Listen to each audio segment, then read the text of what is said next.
యేసుక్రీస్తునందు మనకందరికీ దొరికినటువంటి గొప్ప భాగ్యం ఏంటంటే దేవుని కుమారులము కుమార్తెలం. దేవుడెవరు? రాజు. మన తండ్రి ఎవరు? రాజు. మరి మనం ఎవరు? రాజుగారి పిల్లలం. ఇప్పుడు లేడీస్కి వెళ్ళి చూపిస్తా. మీ నాన్న రాజు, అమ్మా నువ్వెవరివి? అనివా? రాజుగారి కుమార్తెవా? రాజుగారి కుమార్తెవి, కరెక్ట్గా చెప్పావు. ఏమవుతావు నువ్వు? యువరాణి. ఎవరాణి? యువరాణి. ఇప్పుడు మీకెళ్ళి చూపిస్తున్నాను. మీరందరూ ఎవరు? రాజుగారి పిల్లలు.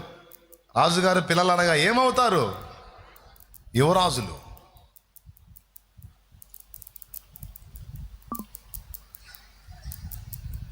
మీరేమో యువరాణులు, మీరేమో యువరాజులు. మనందరి తండ్రి ఏమో మహారాజు. నేను కథ చెప్పట్లా, కహాని అంతకన్నా చెప్పట్లా, కల్పనా కథన అసలే చెప్పట్లా. నేను చెప్పేది పచ్చి నిజం, నగ్న సత్యం.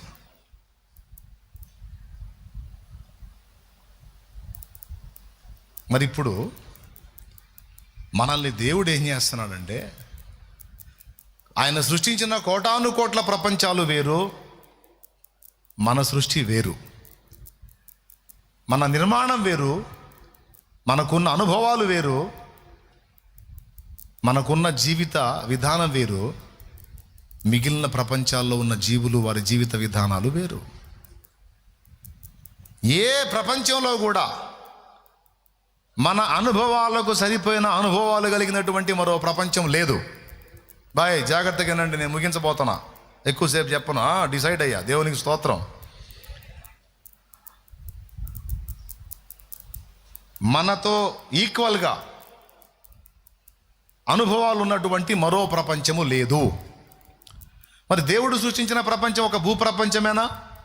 కాదు కాదు, కోటాను కోట్ల దూతల ప్రపంచాలు ఉన్నాయి. లెక్కకు మించిన కన్యకలు గలరన్నాడు. హెబ్రీ పత్రికలో ఆయన తన కుమారుని ద్వారా ప్రపంచమును కాదు ప్రపంచములను నిర్మించనన్నాడు. ప్రపంచములు. దేవుడు సృష్టించినటువంటి సృష్టిలో ఈ భూగ్రహం, భూమి మీద ఉన్నటువంటి మనుషులు మనమే కాదు, మనకంటే ఎక్కువ మహిమ కలిగి ఎక్కువ సంఖ్య కలిగినటువంటి వ్యక్తులు కోటాను కోట్ల ప్రపంచాలు. ఒకటి కాదు, రెండు కాదు, లెక్క పెట్టలేనన్నున్నాయట. దేవునికి మహిమ. కానీ వాళ్ళందరి లైఫ్లు వేరు, భూగ్రహం వేరు, భూగ్రహం మీద సృష్టించబడిన మానవుల జీవితాలు వేరు. ఎందుకు మనకి రిస్కులతో కూడిన జీవితం? ఎందుకు మనకి చేదైన అనుభవాలతో కూడిన జీవితం? ఎందుకు మనకి కన్నీళ్లతో కూడిన జీవితం? ఎందుకు మనకి ఆటుపోట్లు సవాళ్లతో కూడిన జీవితం? ఎందుకు ఇట్లాంటి పరిస్థితి వచ్చింది? ఎందుకు ఇలాంటి జీవితం వచ్చిందంటే దేవుడికి తెలియకుండా, దేవుడికి అర్థం కాకుండా రాలా, దేవుడికి పూర్తిగా తెలిసే వచ్చింది.